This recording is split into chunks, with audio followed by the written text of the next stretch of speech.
Muitas heresias surgiram na história da igreja com relação à pessoa de Jesus Cristo. Por isso se chamaram heresias cristológicas. Tivemos as heresias trinitárias em relação à Santíssima Trindade, mas também as heresias cristológicas. Nós já conversamos aqui sobre o arianismo, que negava a divindade de Jesus, o macedonismo, que negava a divindade do Espírito Santo, o monofisismo, que negava que Jesus tivesse duas naturezas, mas houve ainda uma outra heresia, ou outras heresias. Por exemplo, uma delas negava que Jesus tivesse uma alma humana. Houve uma pessoa, Paulo de Samósata, na região ali também de Constantinopla, que era religioso, e todos esses que se tornavam, de certa forma, hereges, eram religiosos. E Paulo começou a dizer que Jesus não tinha uma alma humana, que a alma humana teria sido absorvida pela pessoa do Verbo.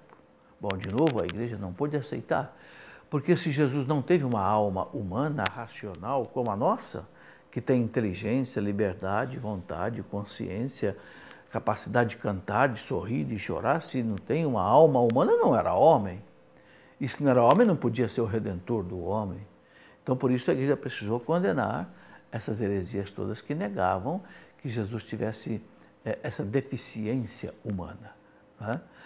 Mas depois surgiu ainda uma outra heresia mais difícil do que esta, o chamado monotelitismo. Teletes é uma palavra em grego que quer dizer vontade.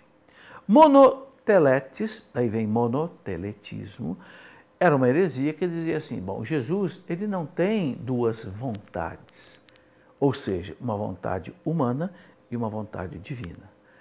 Aí, novamente, nós caímos no monofisismo anterior, que confundia as duas naturezas.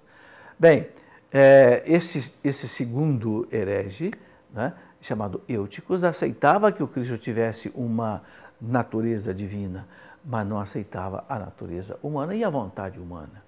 A igreja precisou de novo se reunir, aí já foi no ano 681.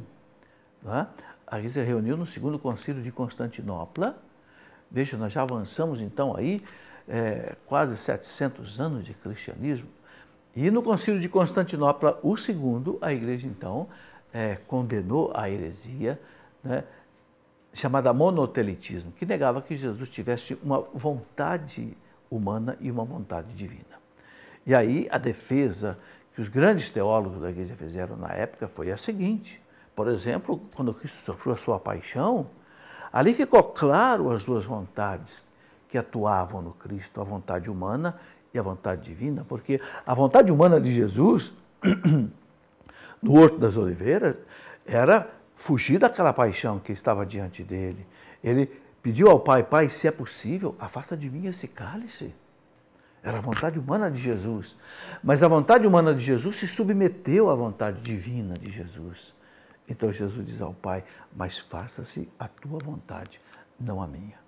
Então a igreja entendeu, no concílio de Constantinopla II, que Cristo tem, além das duas naturezas, ele tem também duas vontades, duas operações, humana e divina.